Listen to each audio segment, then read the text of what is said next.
a second.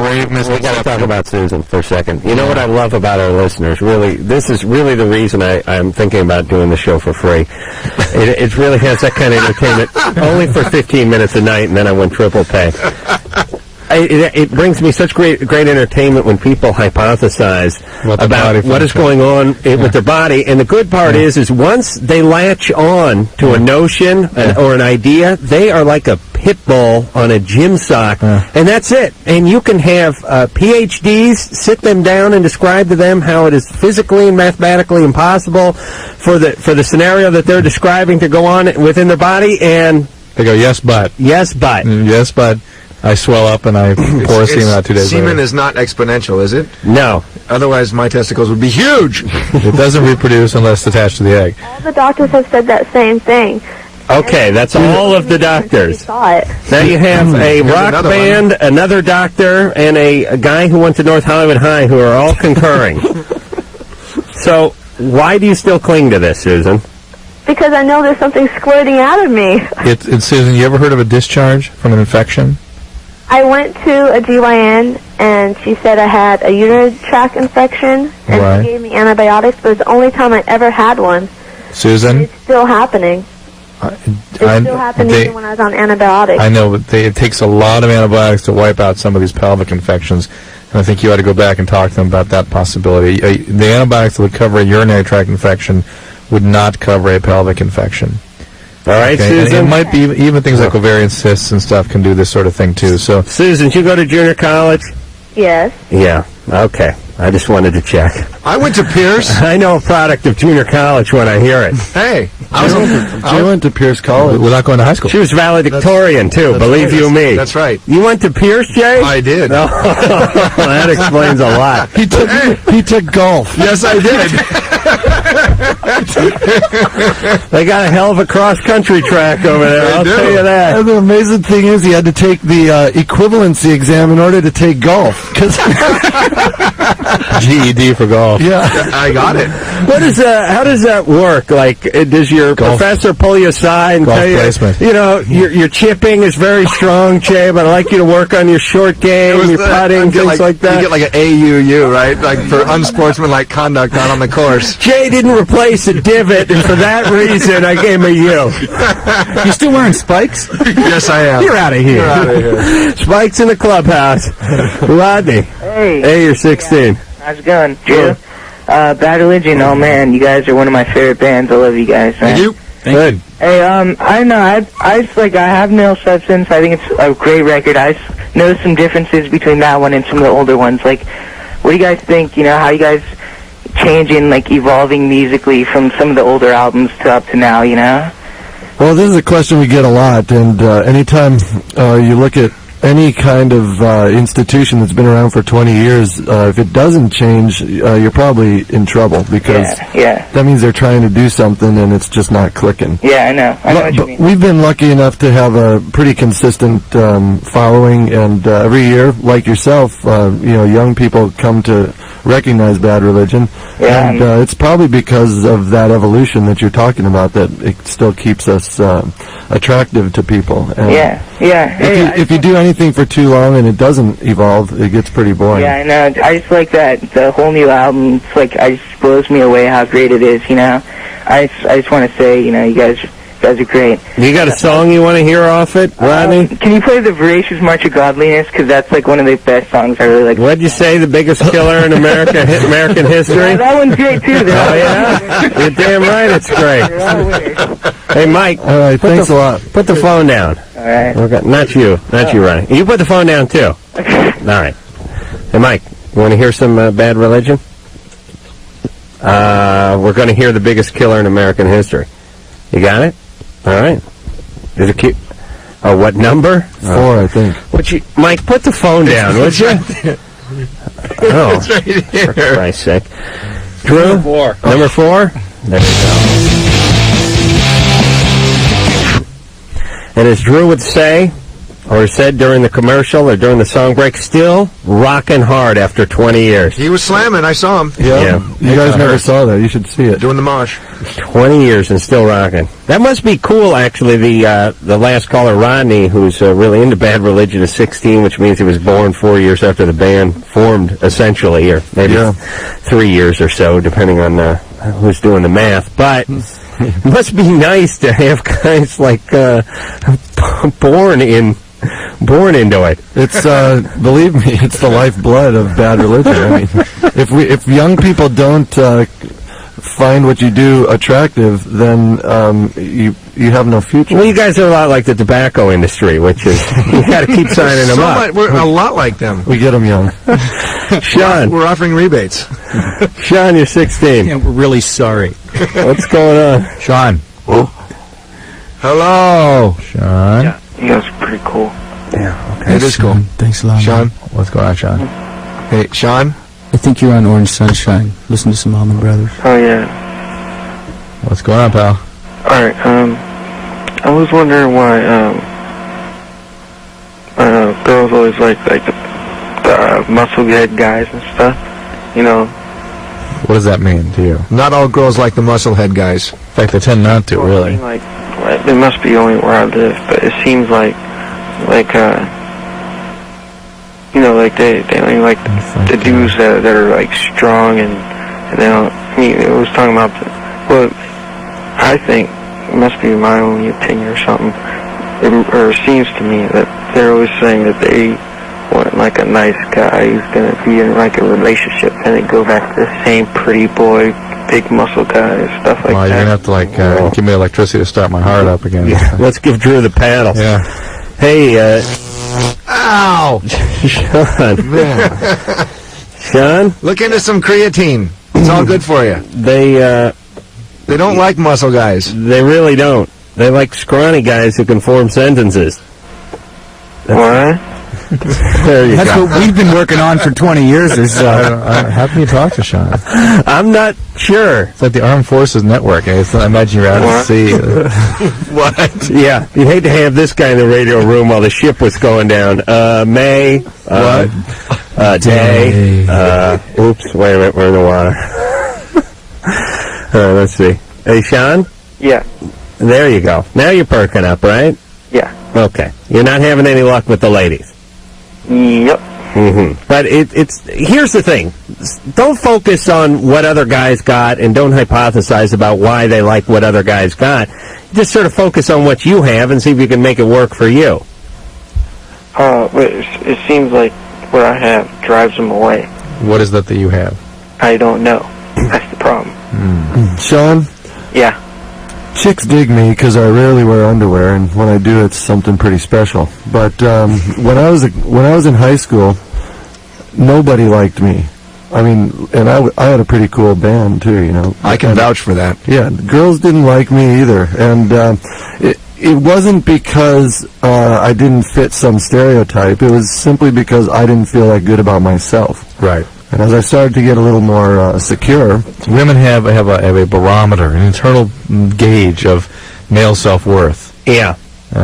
They really do, and the ones that are suffering the most get to suffer more. Right. And the ones that are on top of the world, beating their chest and couldn't feel better about themselves, get to feel a little better about themselves because they're going to get some oral sex in about 10 minutes. It spoils. But also, this is something really important to remember. A friend of mine named Jennifer came up with this, and it really sticks true.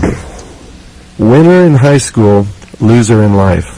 Yes. And I was the opposite. Loser in high school, and, well, we still have yet to see what I am in life. But No, you're a winner, Greg. Oh, okay. Go with winner. Yeah, I'll go with winner. And I just think that it's really easy to get obsessed with high school society when you're in it, but there's a lot of life to live after it, and you know, it's a time when everyone is trying to find out who they are. Is he in high school?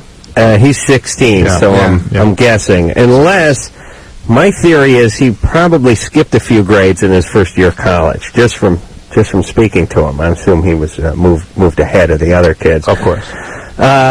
So anyway, yes, I don't know what to say to all you people in high school that aren't getting laid, who feel like outsiders, who feel like the world's against you, but you will have your day if you don't just commit suicide when you're 19. It helps to form a band, though. I must say that that's the e-ticket. I'm still thinking about doing that.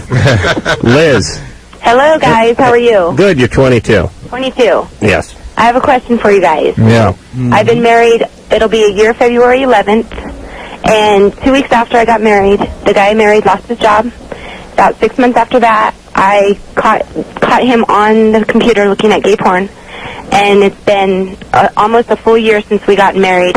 He still hasn't found a job. He sits around depressed all the time, and I'm kind of starting to feel like maybe he's homosexual. I don't know. You're angry, aren't you?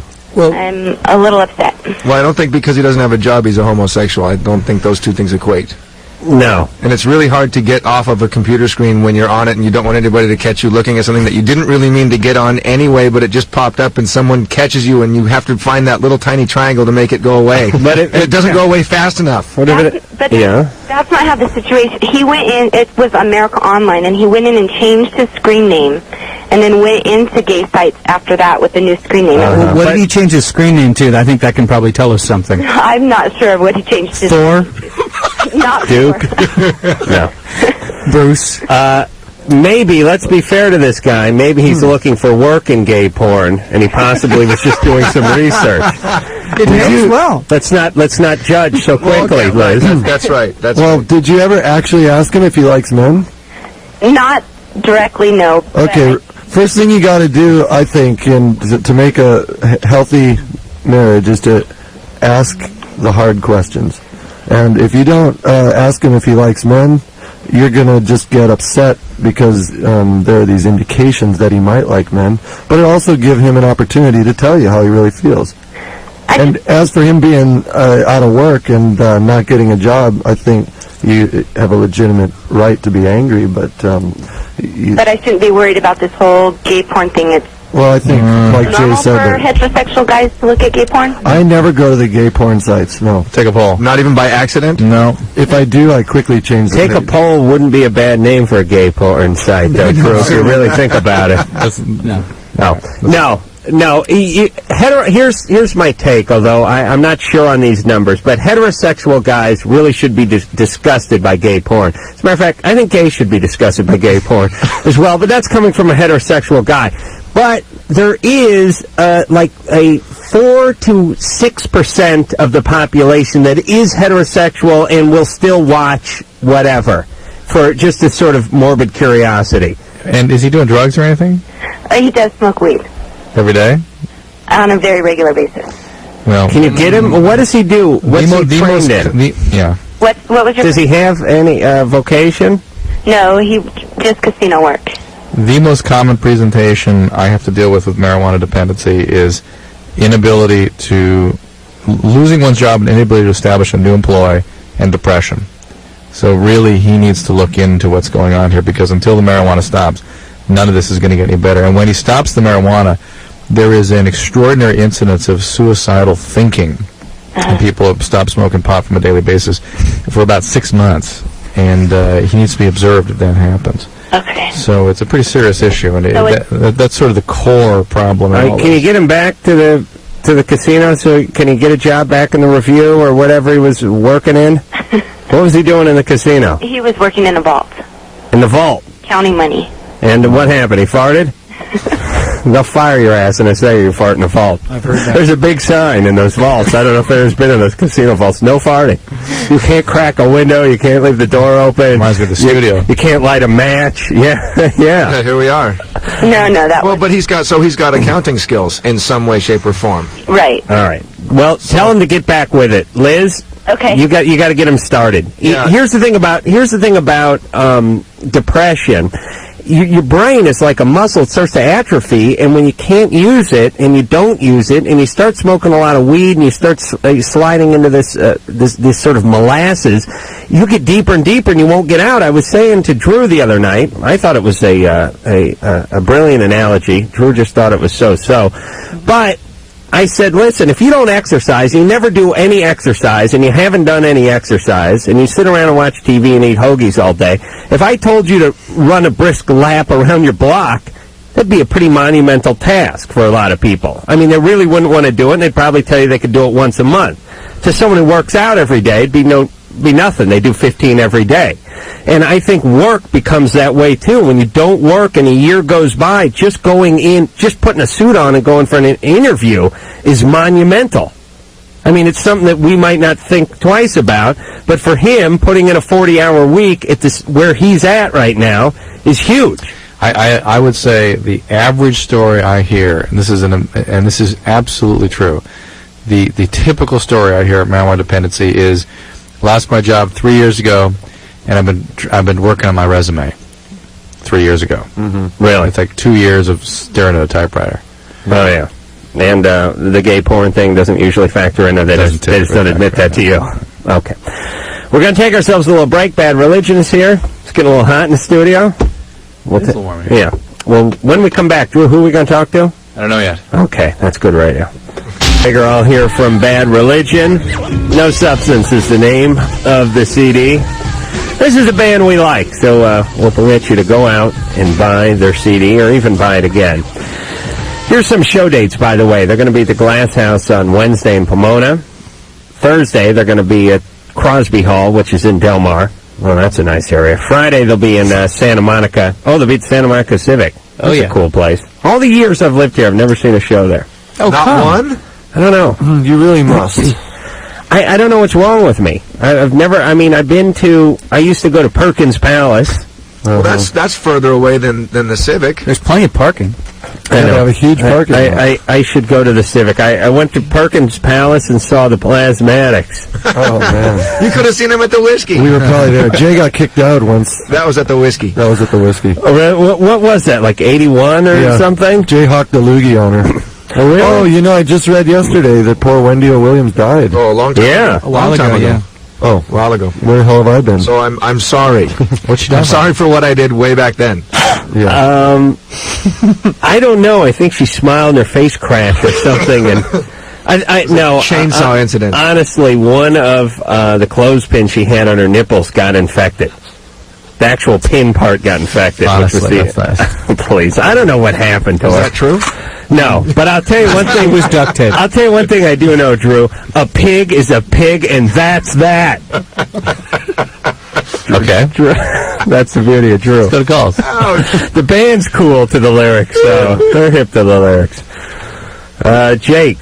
Yeah. You're 15. Yeah. What's going on? Car keys? Oh, it's some bumps on like the bottom of my penis and my balls. Mm-hmm. It's like it's pretty weird. What's weird about them? Huh? Why are they weird? They're not supposed to be there. Like I don't think anyway. That's what I'm calling. Well, all kinds of bumps can occur there that are normal. What do they look like? Bumps. Well, are they just like lumpy skin, or do they have something inside? They look like little rubber, like little fleshy. No, it's like bumpy skin, kind of. Like chicken skin? No, like farther apart, kind of. But there's that quality to it where it looks like there's the hair follicle there. Yeah. That's normal. That's cool. That's part of the pearly penile papules, probably. Wait, say that 3 times fast. Pearly penile papules, pearly penile papules, pearly penile papules. Don't worry you about it. You don't have to do everything Jay tells you to do. He feels Blow at him. That was pretty good, huh? He feels a challenge. The third one was slow. But. Yeah, he really did draw that last one. Hey, Jake? Yeah. You're probably okay. Have you had sex? Yeah. You have? Really? Yeah. Did you use protection? Mm-hmm. You did? Oh, yeah. Do these things look like warts at all? No, it's been there for a while now. Before you had sex? Before you had any intercourse, they were there? Yeah, like a really long time ago. All right, they're probably the pearly papules, all right? It's what? Pearly papules. Oh, all right. You're right there, Jake. Jake, Yeah. stay in school. Oh, I will. And listen, when I say stay in school, I mean don't even leave after the bell rings. I mean, I really want you just to stay there. Don't you think he should roll the sleeping bag out in class? If he works hard, he could end up like Sean. Oh my God! Do you guys find a lot of callers nowadays who are not staying at school? Or do you find a lot of homeschoolers who are calling in? No. You know, we haven't talked to too many homeschoolers. That is really popular up around where I live now in upstate New York. People are keeping their kids out of school. They think they can teach them better. And really? I couldn't imagine doing that. Ain't. A-I-N-T. Ain't. Spell it. Virginia. V-E-R. G-E-N-N-A. Virginia. Your parents would keep you out of school if they were parenting now. You know what I mean? As they were in their hippie days. No, because they couldn't have, Happy and Pat and Sunshine and Axis couldn't have sat around and smoked weed if I was there. They had to send me off somewhere. Now, I don't really understand that because for me, at least 3/4 of schooling was all about socialization. Yeah. There's a hierarchy. You have to sort of fight your way to the top, or at least try. There's a whole... It's sort of a life microcosm there, and you got to learn how to get along with people, and you got to learn how to position yourself and how to make your way through the crowd. I'm a little freaked out about what my kids are being exposed to. My daughter tonight, I'm getting like milk for bed. She goes, "Did you and mommy sex?" Uh-oh. I almost went through the floor. Really? How old is she? 6. Did you explain it? And I went, well, what is that? She goes, she got really embarrassed. I said, "That's all right. Where'd you see that?" And I just want to know. Well, TV. Yeah. Oh, yeah. I thought, oh my God, I'm throwing that goddamn thing out the window. Hey, Drew, you'll be on it when you toss it out. Talking about masturbation, you idiot. That's right. Well, the snagger part, I'll be sitting next to you. You'll be talking about masturbation. Jacques You guys are both going out in the together. ocean. Yeah, what kind of thinking is that, Drew? It's your bread and butter, that sex TV. Blame it on the CDs. Yeah, blame it on something else. And let me tell you something. See, Drew has triplets, and they're the product of in vitro fertilization. So you really have a nice technical out when your kids approach you with the, "Did you and mommy have sex?" Absolutely not. No. It was in a clinical setting. Dad whacked off into a Dixie Riddle cup. Mom had some eggs harvested. I mean, you could really freak them out, but good. But it wouldn't involve Daddy getting on top of Mommy. No. All right. Anyway, she's greatly relieved when I let her talk about it, so... Yeah. Really? It worked out okay. She thought it was kissing. That's what sex is. It's a special hug. Yeah. That's what it is in our house. Amy. Yes. Hey, you're 26. You're on with Bad Religion. Hi, guys. Hello. Hi. Well, I have this question for you guys, Dr. Drew and Adam. Mm-hmm. And my question is that I have got an ex-boyfriend that's going to show up here next month who I haven't seen in 4 years, and he doesn't know I have a boyfriend. Well, he must assume you have a life. It's been 4 years. He knows that I had a boyfriend, but he also thinks that we broke up. Why? Well, because I told him that we did. Okay, well, there you go. Well, that's the problem. This could be a new boyfriend, right? No, it's the same one. I know, but he doesn't... Does he know it's the same one? Yeah, because I have a child by him. But the question is why did you tell him you didn't have a boyfriend? Well, we did break up. Oh, so I did kick him out. He's not living here anymore, but we are still together. Amy? Yes. You sound a little chaotic with the broke bad. up, kicked him out. I got a son, or I have a child. We're not married. I didn't tell him about it. He's coming back in to stay. Hang on a second, Amy. It's a betting opportunity here. One of the hallmarks of effed up is when a lot of people are staying with people. That is a through line for all the effed up people we talk to, where they go, "My uncle, yeah, he comes down the hall sometimes." It's like, when he lives with, yeah. Who else lives? My aunt and their kids and my neighbors, who are not technically my neighbors because they live with us now. I mean, I don't even want to live with myself. I swear to God. I couldn't imagine. Could you imagine, Drew? No. Could you imagine uncles and aunts and old boyfriends and old girlfriends? It's just a ton of chaos. But Amy seems to need Thrive this. on it. Oh, yes. Yeah, because why is this guy coming to stay with them when she has a new guy and she can't tell him, and she's starting to sort of set the chaos table? Yes. All right, we're going to take a break. We're with one of the few bands that I think can successfully gamble on this show. Okay. As you know, we gamble on people's past to figure out why they're acting the way they are in the present. And usually, when we have groups like Black Grape on here in the gambling. Cheese. It's hard to understand them through the Abba Zaba.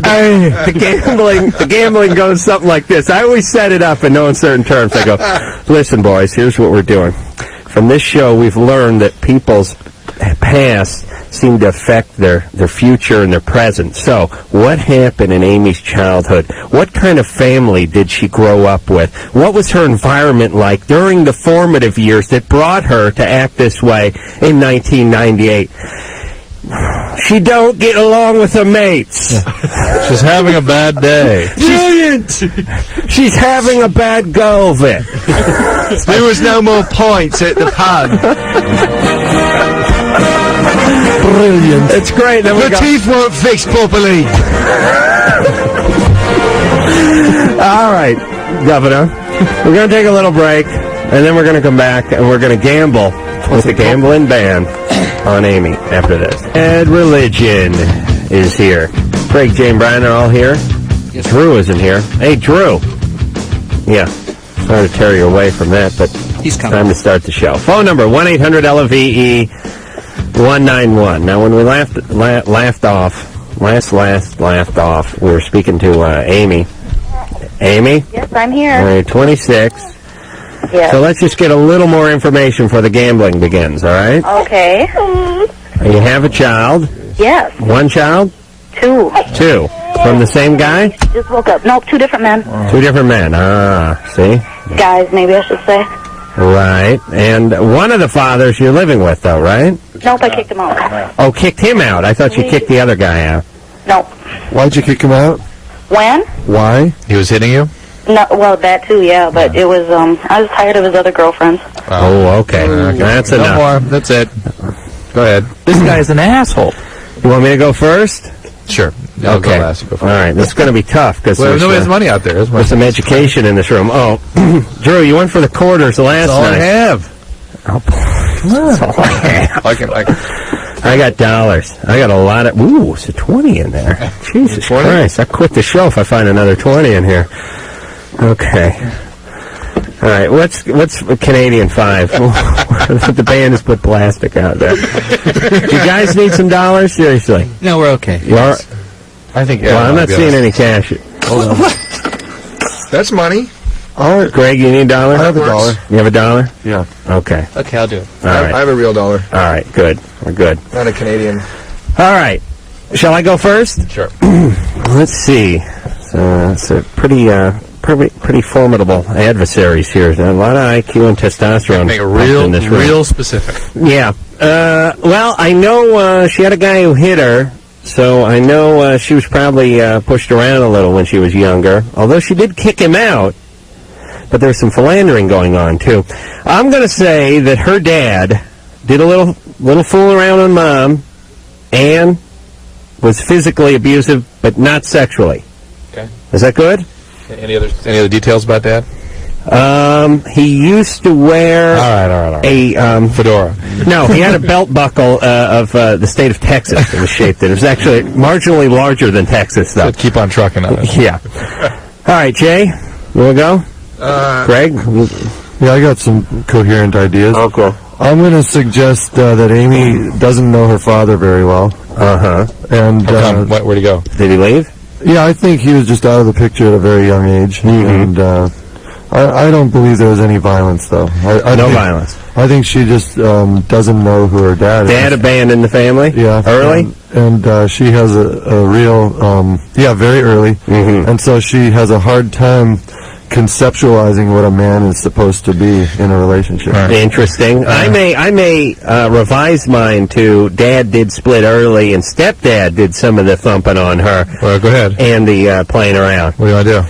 Now I'm going to go with biological dad. Was physically abusive and what else? Played around. Okay, And cheat. I don't see abuse, but I think that the dad did own a van. Oh, that's good. That's very Trailer. solid. Van or trailer? Yeah. He was mobile. What else about him? Anything? But I don't see abuse. I agree with Greg on this. I don't see physical abuse. What is it? I think absentee is more appropriate. Give him another detail so you can separate yourself from Greg. What color was the van? Well, I already have the van. Oh, brown. Okay, brown. Yeah. Sort of burnt orange? Well, no. It's actually a 1977 Dodge Street Van. Ooh, nice. It says Street Van, the logo thing. An F truck. Kragers or Centerlines? Kragers. Okay. Wait, let's just make this clear though. Brian hasn't really specified if father was gone at a young age or not. Wait, pick the date. Pick the age. Yeah, I'm gonna say by the age of 2. This guy. Oh no! I think like 11, 12. Okay. Okay. Yeah, there's time to. Okay. So I'll agree with you that Dad left early, and Mom had multiple boyfriends. So Mom cheated. No, not during. She just had boyfriends after Multiple guys coming through. Sure. Any stepdads do her wrong? Well, she doesn't seem too interested in marriage. So marriage isn't something that she seems that seems to come into play here. She's got 2 kids and hasn't been married. Okay, a lot of boyfriends. Got a lot of boyfriends. Solid, Drew. I'm going to say that Amy is an exact replica of Mom. Precise. Okay. Meaning Amy is a product of some non-married something that came through, and the males that she was raised around, whether it was actually her biological father or not, were physically abusive. And I think I'm picking up a drug addiction here in everybody. In the family? Everybody. And I forgot to mention the possibility of alien abduction. Okay. Write that. Make sure you write that down. Your Drew. dollar's gone, Jay. Amy? Yes. It's a big pot here. Yeah, I think you're going to get it, Drew. Or, Adam, sorry. Ooh, wow. Adam. What do we got? What do we got, baby? Well, none of you are really right, but... She's just going to give it to you anyway. First of all, I have to tell you, my father listens to your show. Sorry. How's the van running? Well, he has a minivan now. Thank you! 50 cents to Brian. Not a Dodge, he's a definite Ford man. Flip it over and read the directions. With the big belt buckle. First on race day. Oh, Adam. But, no, my parents are still together. I'm really surprised. Yeah, we all lost. Well, wait a minute. I didn't. I had Dad was. Yeah, you did. Yeah. Dad was abusive. Dad ever raise a hand to you? Oh, yeah. Yeah. Ooh. The last time he raised his hand was, I think I was about 16, and he choked me. Yeah. Is it all? It's all that. That's the whole deal here. That's not physical abuse. Choking. Is it, Drew? I thought it was more spanking or paddling. It's choking. You guys ever watch The Simpsons? No alcoholics. No drug and alcohol here. My father is a recovering alcoholic. Okay. How about Mom? Mom is a martyr. Mom's a codependent. Now, all right. Well, hold on a second here. Now, do you have was your dad ever a traditional dad? I mean, do you have a good image of what a partner should be, a male partner should be in a family? My father is absolutely wonderful, but where you guys were saying. Other than the choking, and then the physically abuse and choking. I don't think that he really knew how. I can't make excuses for him, but I don't think he knew how to control his anger. Maybe there's no excuse for a parent striking a child. Period. That people like. Sorry, but it's not a good person. Well, no, there is an excuse. It's a flawed person. There's an excuse in that. Alcohol? No, that's not an excuse. It's an explanation. There's an excuse that they're children themselves. In other words, they don't have the skills to understand what it means to be a parent, and that is an excuse. It's an explanation. I can't excuse it. I just can't excuse it. And to me to say he's a wonderful man, but is excusing it, and I can't excuse it. Hey, Amy. Yes. Did he do any philandering? No, not my father. Mom did? No. The absentee part comes in where he was always working. Is he a truck driver or something? No, actually, he has a regular job, but it's 3 to 11, so You wouldn't see him. I would come home from school and never saw him, except, when I was naughty. Come here, sweetie. When you were naughty? Were you raped at a young age or something? I was molested by my brother. Yeah. There we go. Oh, we all missed out on the sexual abuse. No, that's after the fact. I think I get the pot for the physical abuse dad who was still around. Yeah. Right? I think Adam gets it. Yeah. Thank you, baby. No, who abused your brother sexually? I don't know. I've never talked to him about it. How old were you when this started happening? Like 11 or so? No, actually, I think I was about 4. I didn't even remember it until I was 14. This is your biological brother? Biologically by my mother. Half brother. Yes. Where is his father? His father's around. I just saw him on Christmas. Doesn't this make Amy what her mom is? Hold on a second. Isn't that what I I can said? feel the money slipping from my grubby fingers as we speak. Now, wait a second. Somebody was saying that you said Amy's a reproduction of mom. You said that Amy's a reproduction of her mom, that, as we all know, Amy has 2 kids from 2 different guys. She's unmarried. And then when Drew posed that question to her, she said, my parents are married, they've always been married, and they're still together to this day. Which was confusing, but now it seems there was another guy and another kid, which is starting to be a little more like Amy in the present. I think that I have a right to some of the money. Because, why? Because it's clear she doesn't have a clear understanding of what a father's supposed to be. All right, but that falls under the no-duh category. I mean, you can't get money back from that. Please, I heard you trying to spoon-feed her your answers like some witness, like you're an athlete Bailey or something. Let's remember the purpose of the bag, other than to... It's not to make fun of the individual. It's to really show how reproducible people's present are based on their past experiences. Well, physical abuse was absolutely no question. She had physical abuse, no doubt, absolutely. That had to have been there. Abandoning dad, not a surprise. Alcoholic dad, I called that. That you can. Amy, you've got a little momentum with alcohol yourself, right? No, actually, I was a chemical dependency counselor for over 2 years. Because I knew I didn't want to get into alcohol and drugs. Because what it did to my family. You never got into it in the first place? Well, in junior high, I smoked pot. Well, that may not count. I'm just saying you had some momentum with substances. All right, well, let me just wrap this up by saying, where is the original dad from your brother, and what was the situation behind that? Well, Mom was married to him. They had 5 kids. Oh, see, now it's making sense, yeah? Got a divorce. Right. Had me and married my dad. Uh-huh. And it was that guy, your half-brother, who molested you? Yes. One of those. Yes. One of them. Okay. All right, Amy. You didn't answer my question, guys. What is it? What about this boyfriend? Yes. That's what she wants to know. Yes. Listen, now you got to tell the guy you're with now what's going on. He knows. Yeah, he's a jerk. I don't care what he thinks. None of these guys, there's no way that any of these guys are any good for you. None of them. Start over. Clean slate. Shake the Etch-a-Sketch, as Adam would say. Yeah. Really. All this is chaos. Every one of them. Anybody that you're attracted to or that's attracted to you right now is trouble. You understand that, Amy? You're still acting out in a big way. And Amy, how do I get over it? Well, you got to get into some therapy. You got to get into some counseling. You have to do some work, especially on behalf of your kids. Come on, Mama. Counselor, you have these cognitive insight in how this all works. Absolutely. You need a connect. Why don't you go to Al-Anon and get a connected relationship with a sponsor and get some feedback on your behavior, and with that relationship, perhaps growing to the point that you can trust some of your attraction to males and maybe develop a relationship that has some potential for stability. It just breaks my heart when you have someone who comes from such chaos, who has a couple of infants on their knee, and you know that these kids are like sponges, and they got this guy coming in, and they got that guy coming in, and they got this guy smacking mom, and that guy being tossed out of the house, and old boyfriend crossing paths with new boyfriend. It's just chaos. Stop it, everybody. Stop the chaos. And if you're going to have chaos, at least just let it rain on you. Don't rub it all over your kids. Do you want your kids damned to this same life that you've led? It's pathetic, but that's what they're going to do. All right, so I get my $5, and I think that's the important part. I still think I get $1 for the van. Yeah, I should have a $1. Minivan in the present. I'll take 50 cents. Hold on, wait 1 second.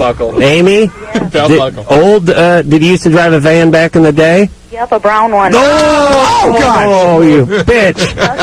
Don't call me a bitch. I can't help it. They got $2 now. Brown. Amy, you're great. Really, I'm going to come over there and kick you in the ass. Get some therapy. Do better, though. Take care of those kids, would you? Absolutely. Stop exposing them to all that chaos. Hang in there. You have real potential. Should have never gone back to her.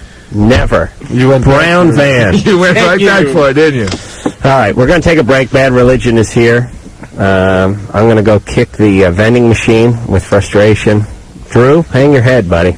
You get like a quarter. I'll give you like 50 cents back. Thank you. And whose nickel's that? It was mine. Oh, no, not mine. I put in $1.05. Okay, lucky that wasn't yours, Drew. What, tax? Well, I was trying to get one that was 6.7. But We'll be back. We're waiting for Greg to come back? Where's Greg?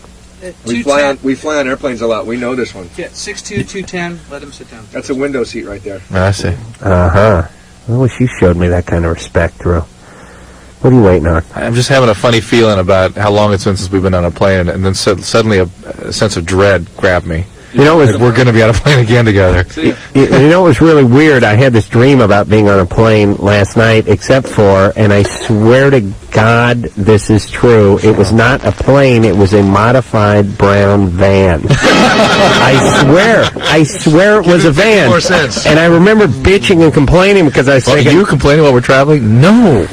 Wow, it stretched that dream. You're prescient. Drew knows I have two modes when we travel. It's complaining or drugged, or actually, and then a sort of belligerent drugged complaining, which is the third. Wait, there's droning.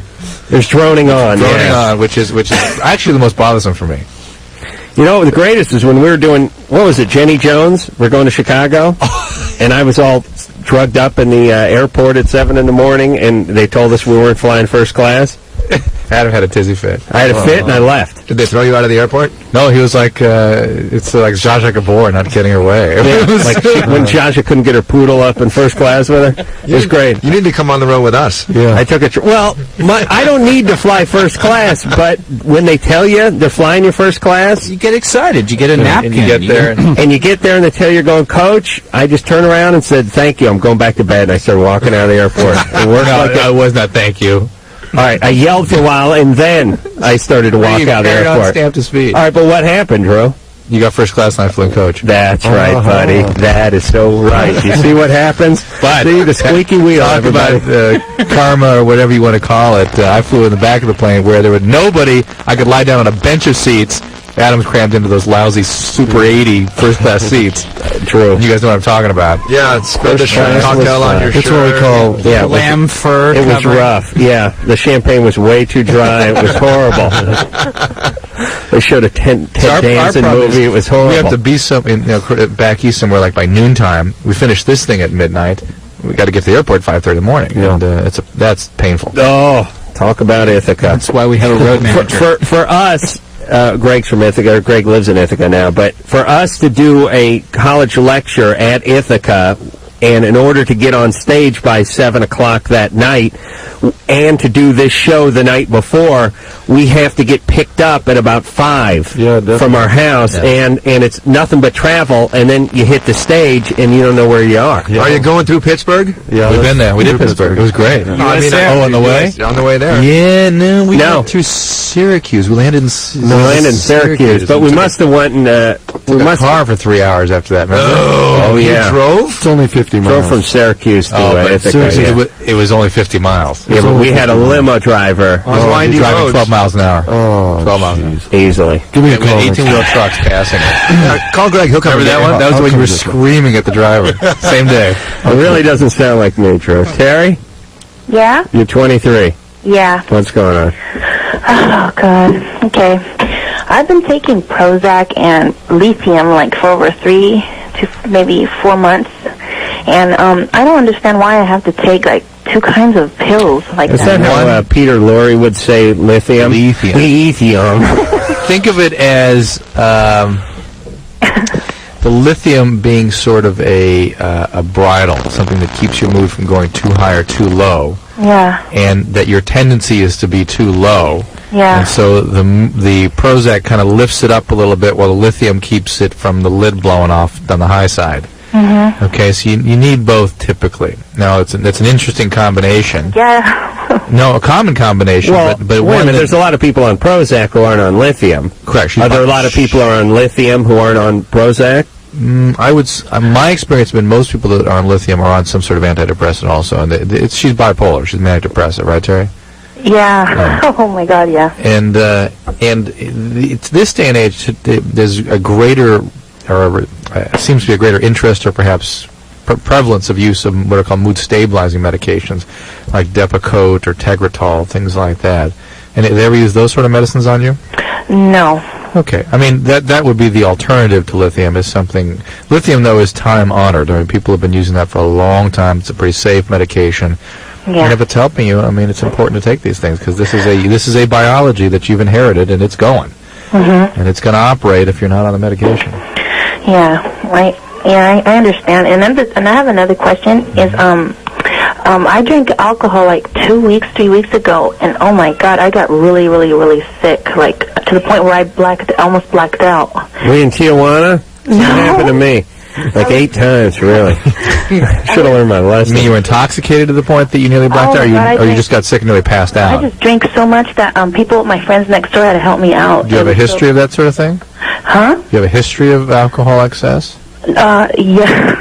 Well, I mean, maybe you're alcoholic, too. I mean, alcoholics have a higher incidence of bipolar than the general population. So, I mean, that needs to be treated differently than your mood disturbance. It's a separate disorder, and it's important that be treated thoroughly, okay? Okay. Were you married? I was married but not. I left him. I dumped him in the valley. Good man. Good woman. You got kids? I have one little boy. I live with my parents right now. All right. Good. They gave you that bipolar condition. Now they're going to pay. Yep. And alcoholism. And alcoholism. Great. No, I don't think I have a problem with alcoholism, though. I'm not an alcoholic. The problem is... I'm not going to make a diagnosis over the phone, but it sounds suspicious, Terry. So whoever's prescribing the medication, discuss it with them, all right? All right, Terry. All right, then. Take care, Junior. Get your levels down on your lithium. Here's the real payback if you're a parent that doesn't do a great job is your kid ends up living with you about 8 years longer than they should. So it does sort of come back to haunt you a little bit. Plus, you got to bail them out of jail, put them through a rehab. Pay for damaged cars. I think the real move, and this is what I'm going to do when I'm a parent, which is I'm either going north or south. I'm not going to straddle the fence, meaning if I'm going to be a bad parent, I'm going to be horrible. And the kid's on it. The kid can go through rehab. The kid can go through jail. I'm not going to hire an attorney. I mean, I'm just going to be the world's worst parent, and they're completely on their own. Or I'm going to be a good parent and not let them get in trouble in the first place. But what you don't want to be is in between, which is sort of bad. It screws them up, but then you have a turnaround somewhere in life, and now you're just bailing them out, putting them through rehab, buying them cars after they wrap them around telephone poles, getting them out of DUIs and all that nonsense. Thanks, Mom. Right.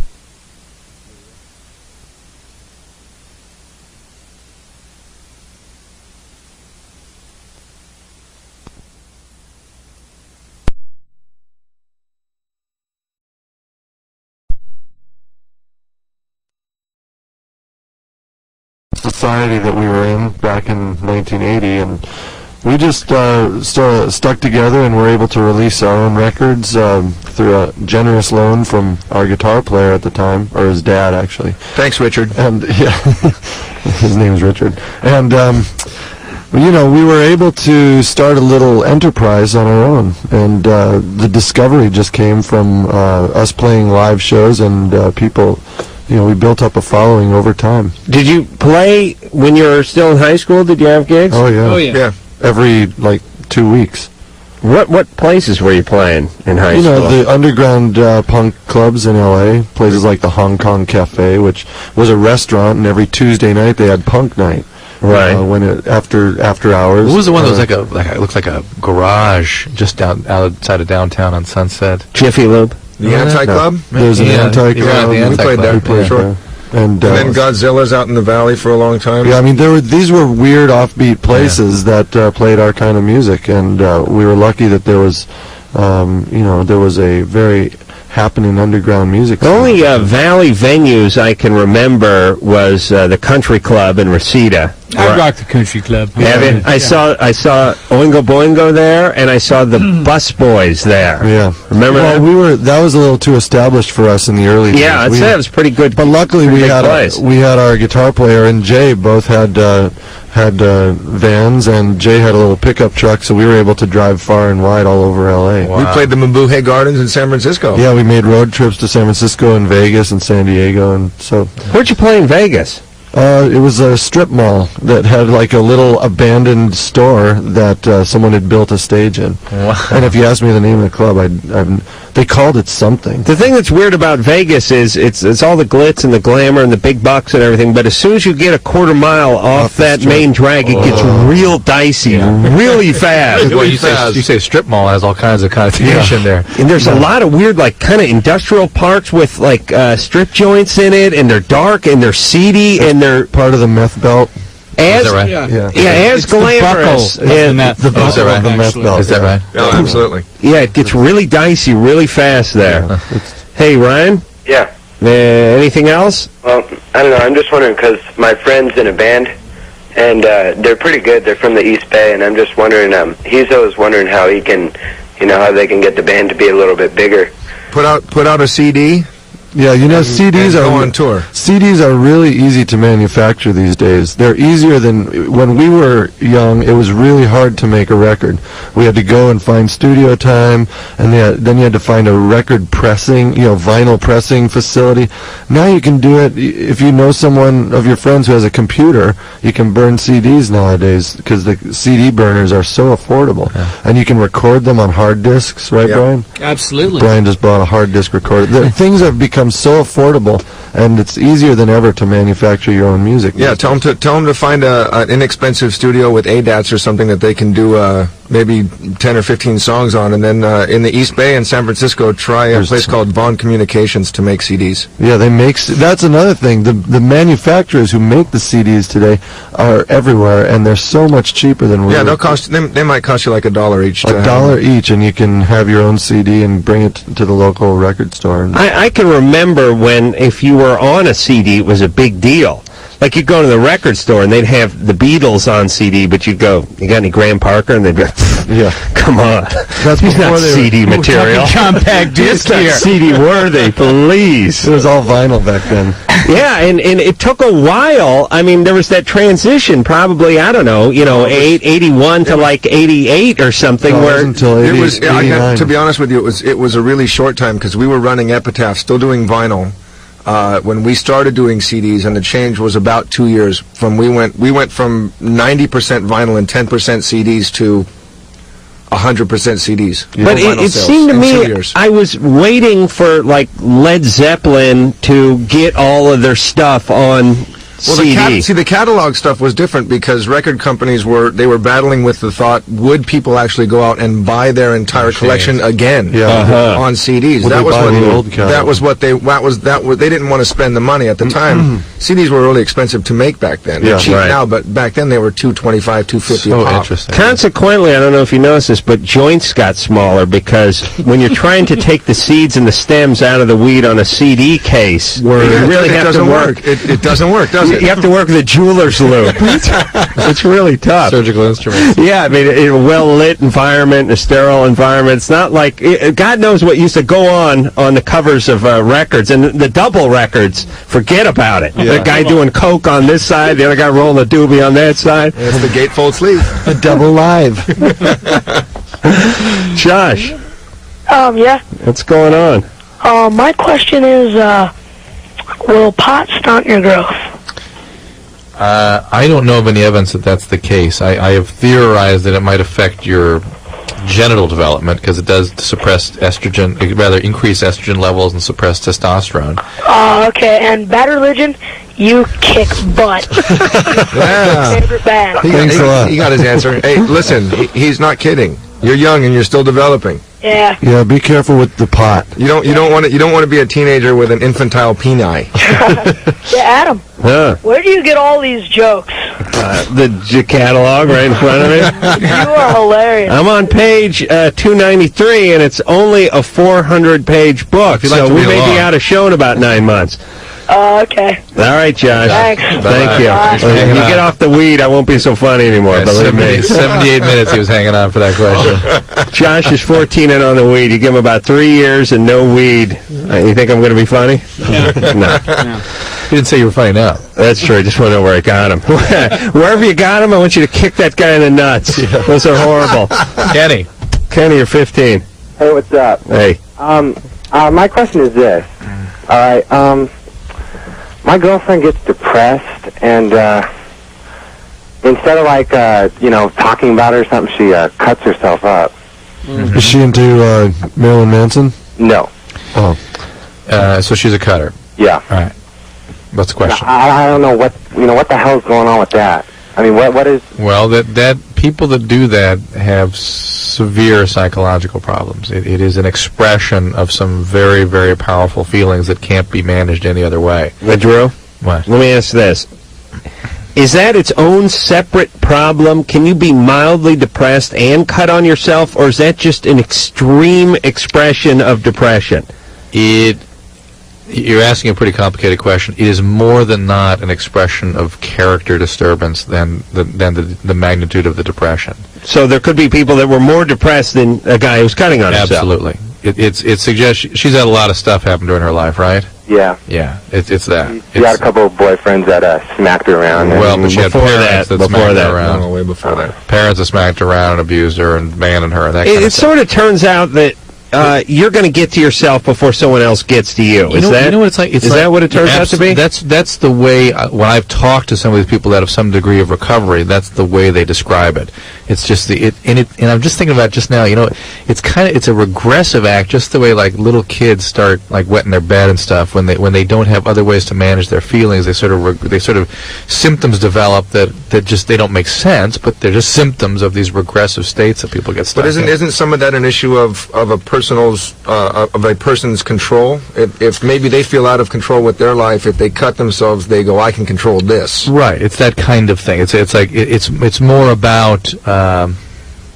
It's pretty complicated, but it's about releasing tension. Don't tell that. Don't say that. It's so condescending, Well, the reason pretty complicated, you band guys. No, I mean it's complicated. More complicated. There's a lot of big words involved in the description. F sharp. It's G. It's more complicated than I could describe in a simple. I'm not in a way that's understandable. Just sitting here talking about. Kenny, you got your hands full, buddy. You really do. I mean, I don't know what advice to give you. If you love her, be there for her. But I can tell you, you're going to have a tough row to hoe with her. Make sure she's in treatment. Can you do that? Make sure she's in treatment? Yeah. Well, what exactly? I mean, she says it's not a problem, but I mean, this thing is freaking me out. It just is a symptom. Don't try to make sense of it or explain it because it's not from a rational part of the brain. It's a behavior that is symptomatic of some significant emotional problems, and just accept that. Justin. Hey. You're 18. How's it going? Good. I got a two-part question for you. All right. First off, it's both related to my girlfriend. First, when I ejaculate inside her, it burns her for a good half hour afterwards. She's seen a gynecologist? Yes, and she checked out completely normal. Do they think she's allergic to your semen? Well, that question hadn't been brought up. Actually, when she saw the gynecologist, she didn't bring it up. Okay. We kind of assumed something probably would have been found anyway. Yeah, she's going back to check. All right. But yeah, I mean, we've thought about that possibility. Does it happen if you wear a condom? No. Why'd you wear a condom? Well, yes, obviously, but she just went on birth control. All right. That was kind of to eliminate that whole need. That may be what we end up doing. Okay. But of course, if it ever gets long enough along the road, that obviously will present a problem in childbirth. What is your second? Not necessarily. What is your second question? Well, I just mean actually getting there. Okay. But my second part is, so it's a little bit deeper thing. She's never been capable of having an orgasm. She's 18. Her crotch is on fire. Could you blame her? Yeah, I knew you'd probably say something like that, but that way preceded the first. I mean, this wasn't in chronological order. Are you expecting her to have an orgasm during intercourse? Yes. Get over that. To get over that expectation. Well, I wish my dad would have sat me down and explained that to me. Listen, save your pumping for the dance floor, son, because you're not going to get the big O there. No. Well, I mean, we've done plenty of other things, and nothing's ever brought her to it with me or with any of her previous experiences. Can she do it to herself? No, and it's not me that it worries me about. We're not attacking. Justin, we're not attacking you. We're attacking your penis. Maybe it's just like a lot of behaviors. You got to learn how to do it. It's not purely physiological. She has to learn how to do it. And And at 18, as a female, she's sort of, right on the cusp. I mean, Sure. a lot of women have difficulty with this, or earlier in life. It's not like guys. And you perform oral sex on her, right? Yeah, I do. And how's that going? She likes it. She actually prefers the finger thing. Oh, really? Yeah. And so you give her the finger thing? Yeah. It's weird, but as you get older, you stray away from the finger thing. Yeah, I have I use the finger sexually to work the remote on the VCR. That's the only thing I use my finger for. I really do. I've not put my hand in a woman in like 10 years. I don't know where you get over the finger thing, but somewhere around like 26, 27. You still do the finger thing? You have to be in a band. Oh, yeah? You got to get in a band to do that? You play an instrument, and that's what your fingers are just hit. Oh, I guess so, yeah. Yeah, for me, it's either oral sex or it's fornication, but the finger thing... All right. What, Drew? You know what I'm saying, right? I'm saying enough of that. The deal is, at 18, many women have not yet achieved an orgasm or have difficulty doing so, and she needs to begin to understand what sort of emotional place she needs to put herself in order for that normal physiology to take care of itself. Okay. And it's tougher. Yeah, it's tougher for women than men. It really is about establishing an intimate, safe place, and then this thing kind of takes care of itself. But do not expect anything during intercourse. So, Justin, here's the deal: don't push so hard. Don't take it personally. I'm not. Don't. It's her that I'm worried about. I know, but it's that attitude that's going to sort of stifle her. Sure. Because you're putting, you may not be putting the pressure on yourself, but you're putting it on her, and then she's sort of pushing it back on you. You have too much wrapped up in this. Just let her discover herself, figure out what she likes when she's on her own, and then you can just go ahead and apply that to her. It's really hard to have a woman have an orgasm when she has not had one and does not know herself. She's got to figure out what she likes, and then she'll tell you. And furthermore, it's a real private thing, so if she knows that he's watching her every move and expecting her to have one, then it's going to be it doesn't let her relax enough to be able to do it. Yeah. Let's not discount the searing pain. Which is burning, too. We started from. So. Meanwhile, guys can have another 11 guys from the bachelor party yelling, jizz, jizz, jizz, jizz, and it doesn't seem to break their concentration at all. No. It's great. All right, Bad Religion is here, and we'll be back. Hey, it's Lovelines. Bad Religion is hanging out with us tonight. No Substance is the name of the CD. We're going to hear something else off of that coming up pretty soon. We, until then, are going to get back to the phones. Phone number, 1-800-LOVE-191. Ian. Yes. Hey, you're 21. Yes, sir. What's going on? I've got a comment for Dr. Drew. Yeah. Okay. As far as the self-mutilation goes, or cutting yourself, you're partially right and partially not. It is somewhat complicated, but then again, it's also very simple. Well, let me describe to you. I wasn't being very clear about what this is. It's a way of managing feelings. That is to say, your feelings become overwhelming, and this creates a release and a rush and a euphoria that sometimes help people manage their feelings. Oh, I know. I've been there. Now, why they choose that particular act, there are all sorts of theories as to what it means.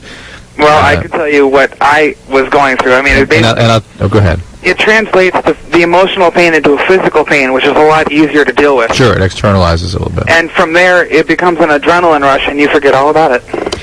Now, people who are alcoholic prone actually have more... They get more payoff from this. They get more of euphoria, and it helps them even more than just the average person. Do you have alcoholism in your family somewhere?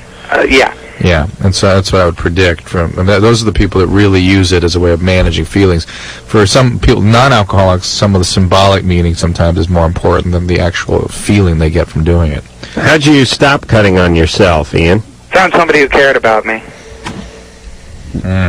Really? Mm-hmm. All it takes is the love of a good woman. Someone who actually just felt like, they just care about you enough to where it's like, my God, I'm actually worth something. Well, certainly feeling worthwhile is very important. How long you been with this woman? Well, that was someone I had actually, to tell you the truth, I'd met her over the computer. I have no contact with her anymore, but now I'm married to someone also very wonderful. Okay. would you meet her over the fax or something? No, actually, we work for the same company. Okay. All right, Ian. Good luck. Don't cut on yourself anymore. I haven't done it for years. Thanks for the feedback. All right. Drew, you got a call figured out there? Thought we do. You want to play a song? Yeah. I'm trying to work out the timing here. Okay, let's do that. This is from No Substance. Substance. Drew? Yep. All right, you with us? Yep. All right, where are you going there, Drew? Somewhere? Important legal documents. We'll be right back. Spencer. Yeah. You're 25. Yeah. What's going on? Not much. I just wanted to have a few questions with Bad Religion. All right, then. Fire when ready, Ridley. Okay. Okay, I know I dug you guys since, back in high school, and I was curious, with Jay, what type of bass do you play? Right now? Yeah. On stage or in the studio? Both. Well, he only owns two, so... One is for stage and one's for the studio. I use a Fender P-Bass in the studio, and I play a Schecter Telly on stage. Really? Why do you play a different one? Different sounds? You get a better sound out of No, wait, let me clear this up. No. The Schecter looks cool, the P-Bass does not look cool. It's brown, it has a maple neck. So on stage, you want to look He wants the cool bass, which is black. Yeah. And in the studio, you pick the one with the actually, best that's not action. true. I played the Fender on stage for 10 years, and it's a really great guitar, and I started beating it up, and it was on the verge of destruction, and I really like the guitar, and I like it in the studio, so I'm saving it. So I carry it with me, but I play it in the studio, but I don't bring it out on stage, because I tend to break things on stage. Okay. That's true. That's accurate. One more question is, this one rumor I'd heard about, I guess, what is it, Interscope buying Epitaph. I wasn't sure about that or not. Just a rumor. Okay, because... It's, nothing right now is substantiated with that. I know it's... just a rumor. Yeah, there's a lot of things being said, but not true. It's all boo. How does it work when a bigger company buys a smaller record company? It's called a corporate takeover. Are they buying... Wall Street Journal talks about it a lot. Are they buying the acts that you have signed? They buy everything. They buy the catalog. They buy the acts that have contracts. They buy the phone jacks. They actually physically and on paper take over everything. But a lot of bands, if you get one, you can sign it's essentially a key man in the contract, which says if the label gets taken over, they have the choice to stay or leave. Adrian, what's going on? Hey. Hey. Hi. I was doing questions for Bad Religion. Word. All right. This past summer at the Warped Tour down there in Irvine, I was talking with Bobby a whole lot, and he was saying that the band only has like a few more years left in them because Greg's voice is going out. Well, that's not true. Let's ask Dr. Drew. Now, I don't know. What does singing have to do with age? Or with rock music? Yeah. Hey, How old is Ozzy? Listen, first of all, Bobby would, maybe you were talking to an imposter because Bobby rarely talks like that. I mean, could you imagine Bobby saying... It doesn't sound like Bobby would ever have a terminal date to say... Yeah, Bobby... Greg Graffin has 3.7 years left in his career. Bobby, the big man in black. Yeah. That's him. Look at Louis Armstrong. I think... Yeah. I mean, we don't really look at the band as having a longevity because it's a process. It's like life itself. You don't think about if you're productive. You don't think about how many years can you produce. You just know that you're motivated to do it, and it's part of your life, and you continue it. It's weird though in music, especially, and it's this way in almost any kind of performing, but even more so with bands. People love to sort of guess the life of it, and they love to see them come and they love to see them go, and it's not that way in regular, as a doctor, no one asks you when you're going to hang it up, or as an accountant, or as a bank president, or whatever it is. In sports, they certainly do, and there's a lot of parallels between a sports personality and bands because people think that youth and vitality are the key elements in making you a viable operation. Right. So a sports team as a sports hero gets older, they're always questioning: is he as fast? Is his vision as acute? But there are always examples in music, whereas there's not in sports. I mean, there's no guy in the NFL that's in his mid-40s or early 50s. You know, Warren Moon is like George 42, Blanda. or George The oldest, pulling the Blanda. The oldest kicker, or the oldest player in the NFL, but he of course isn't with us anymore. Yeah, George Blanda played like, I don't know, it was like 47 or something like that. Almost 50. Kicking Well, he field also goals. played quarterback once in a while. Yes, he did. Wayne Gretzky is There you go, Wayne 39 or maybe 40 this year, and But what I'm saying is there's Joe Cocker. There's no sort of guy who's I don't know what the hell Joe Cocker's looked 65 since 1957. Bonnie Raitt's been around forever, and these people. It seems to be that the guys, if they really want to hang out and they don't blow themselves out with heroin or what have you, can stick around for another 20 years longer than, let's say, an athlete would. Right. And it's usually the bands and the artists who are internally motivated to make music and not so hung up on their career and their short-term success. And it's funny, it's the ones that have been around for 20 years that they speculate the most about, which is sort of ridiculous because, hey, you guys have been around for 20 years. Where are you going? All right. The Stones will always be older than you guys. That's all you need to remember. Pete, no matter what happens, when you're 120, they're going to be 150. That's it. Pete, you're 22. How you doing? Good. What's going on? I have a question for Dr. Drew. Yeah. Me and my girlfriend recently had anal sex, and I ejaculated into her. And I was just wondering if that could cause any kind of infection.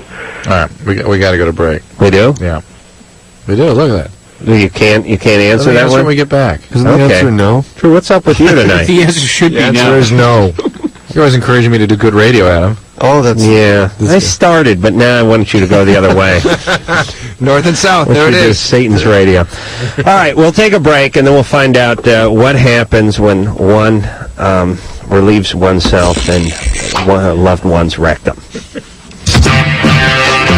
Hey, it is Loveline. I'm Adam Carolla. That is Dr. Drew. Bad Religion is hanging out with us tonight. And when we left off, we were talking about anal sex, right? Sure we were. Pete? Yeah. You had anal sex with your girlfriend. Yeah. And you busted a nut inside of her, right? Well, that's natural. Yeah. And you want to know if that can cause any problems? Yeah. What do you think? Besides, STDs, but, Besides some kind of infection. What about pregnancy? Do you think you could get her pregnant that way? I highly doubt it. Hey, very good. A lot of people are confused on that. Thank you. Besides STDs? Right. Let's just state for the record that...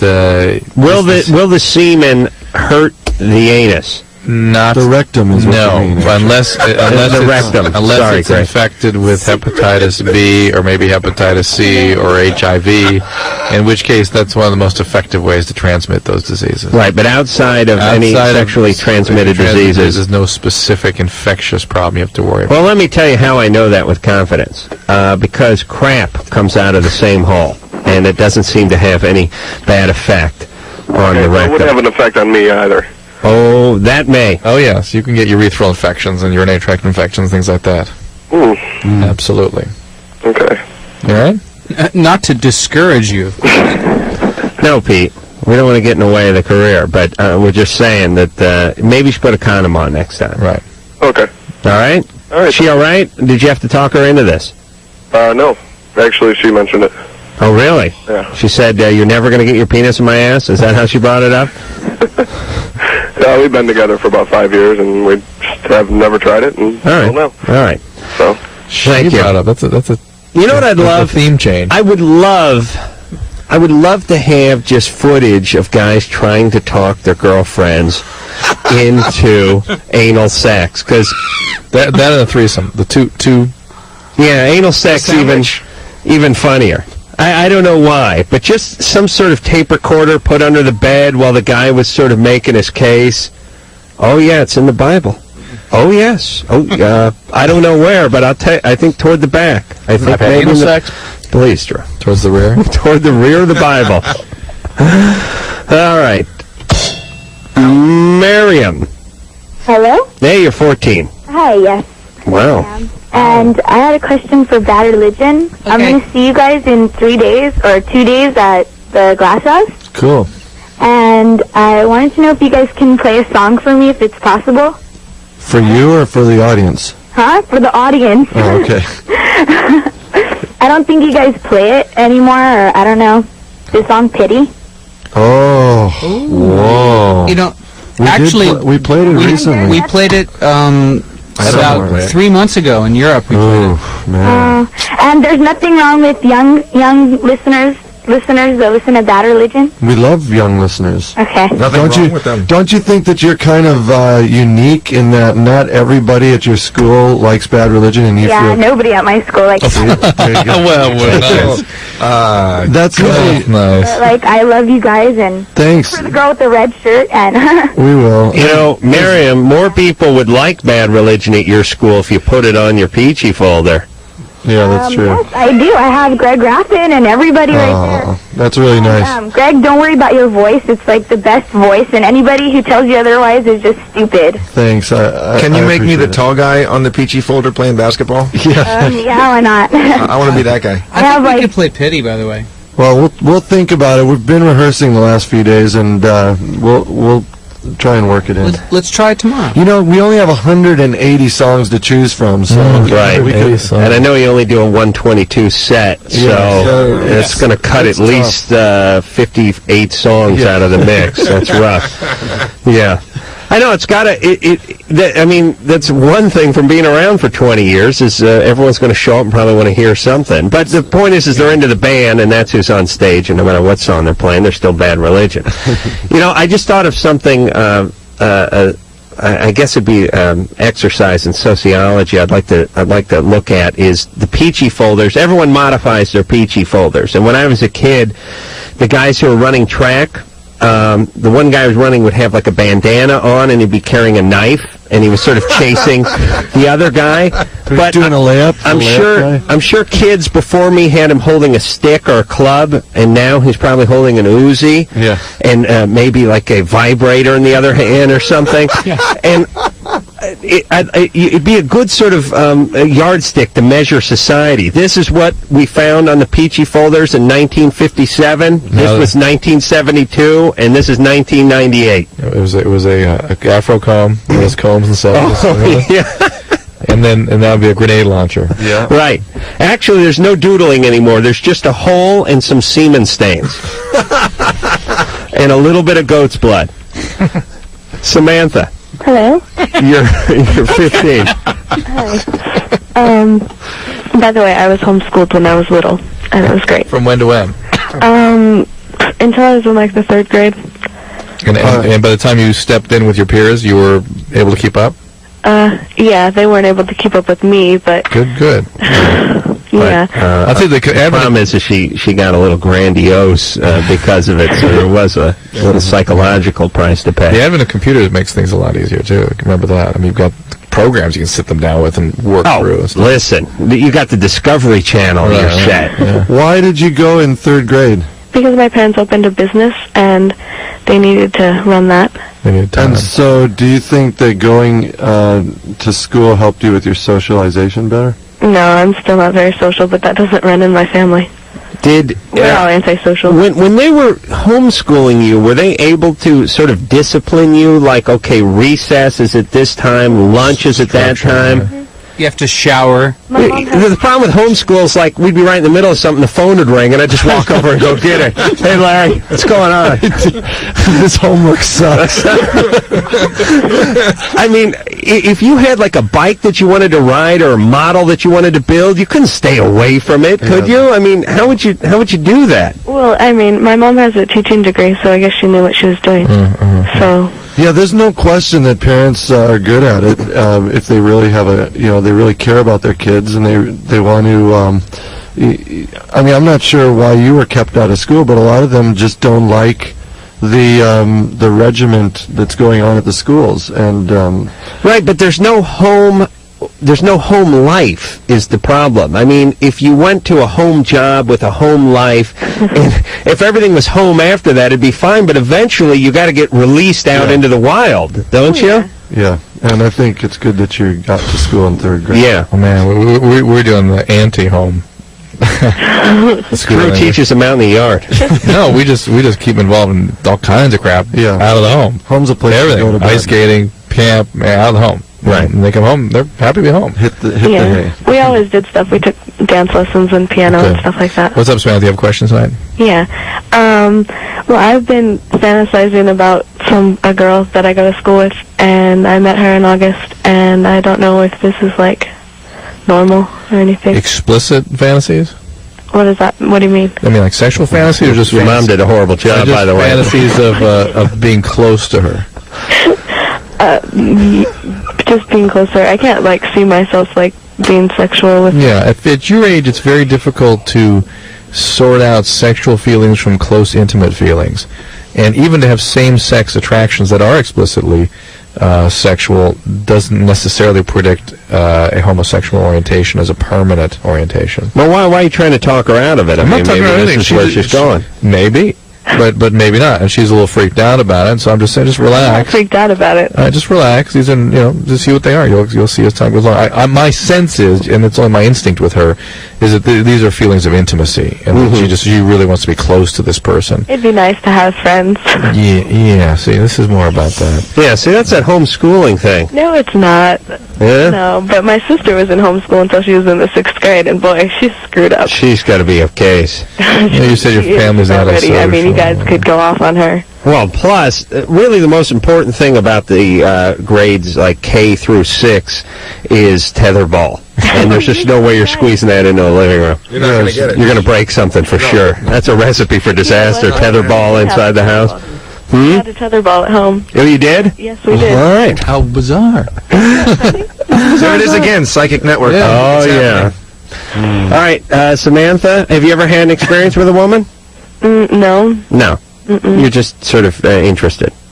She really wants closeness. Yeah. She should get that. She wants a close girlfriend that she can confide in. A good example of what we were talking about, though, with the homeschooling, which is you keep your kids out. I mean, part of being a kid, unfortunately, is you want to shelter your kids, but understand that seeing who's king of the sandbox and getting a wedgie and that whole thing is a real, I think, important part of growing up. And if you shelter them from that during the real formative years, I mean, it's just you and mom. Dad and mom from 0 to 11 or 12 years old. That's unreal. That's a little unrealistic. And then I think it would be really equivalent to raising a chimp or a leopard or something in captivity and then sending it out to the jungle. It's like it hangs around the cage and wants to eat. And they don't have a lot of social skills, so they end up being loners. Right. They have fantasies, and they want to have friends. Next thing you know, they're forming a punk band, and and you really should experience boiled meat at a young age, and eating home food is just not going to do it. Hot lunch does teach you a thing or two. I could never figure out how a school could screw up a burger when you could go to McDonald's for 39 cents and get one that tasted 10 times as good. How you could F the burger concept up, but they gave it a try, and Lord knows they succeeded. All right, Bad Religion is still here. Drew, you... Go to the bathroom. Yeah, okay. Must be nice. He's leaving. Do you believe we get paid the same? Yeah, I can't believe that. No, I can't believe that. Thank you. We'll be back. Just enjoy this.